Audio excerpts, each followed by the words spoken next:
കർത്താവെ, എത്രയോ ചെറുപ്പക്കാര് പള്ളിയിൽ പോലും കയറാതെ, കുർബാനയ്ക്ക് പോവാതെ, പള്ളിയും പട്ടക്കാരനെയും ചീത്ത വിളിച്ച് കള്ളിനും കഞ്ചാവിനും അടിമയായിട്ട് ജീവിക്കുമ്പോ അവരൊക്കെ നല്ല നല്ല നല്ല നല്ല മിടുക്കന്മാരായിട്ട് ജീവിക്കുമ്പോ ഈ ബൈക്കിൽ തന്നെ അവന്മാര് ഒരു റോഡ് നിയമവും പാലിക്കാതെ 100-110 കിലോമീറ്റർ സ്പീഡിൽ പോകുമ്പോ അവർക്കൊന്നും അപകടം വരാതെ മാന്യമായിട്ട് 45 കിലോമീറ്റർ സ്പീഡിൽ പള്ളിയിലെ കുർബാനയും കഴിഞ്ഞു പോയ എന്റെ മകൻ കൊല്ലപ്പെട്ടത് എന്തുകൊണ്ട്?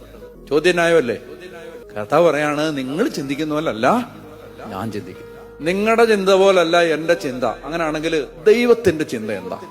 പരിശുദ്ധാത്മാവിന്റെ ആഗ്രഹം എന്താ? പരിശുദ്ധാത്മാവിന് ഒറ്റ ആഗ്രഹമേ ഉള്ളൂ, നമ്മളെ യേശുവിനെ പോലെ ആക്കണം. അത് 5 നില വീട്ടിൽ കിടന്നാലും വേണ്ടില്ല, ചെറ്റക്കുടിലിൽ കിടന്നാലും വേണ്ടില്ല, 5 കോടി ഉണ്ടായാലും വേണ്ടില്ല, 5 രൂപ കയ്യിലില്ലേലും വേണ്ടില്ല. ദൈവത്തിന് ഒറ്റ ആഗ്രഹമേ ഉള്ളൂ, എന്താ? നിന്നെ യേശുവിനെ പോലെ ആക്കണം. അപ്പൊ ദൈവാത്മാവിനാൽ നയിക്കപ്പെടുന്നവരെല്ലാം ദൈവത്തിന്റെ പുത്രന്മാരാണെന്ന് പറഞ്ഞാൽ ദൈവാത്മാവ് നയിക്കുന്നത് എന്തിലേക്കാണ്?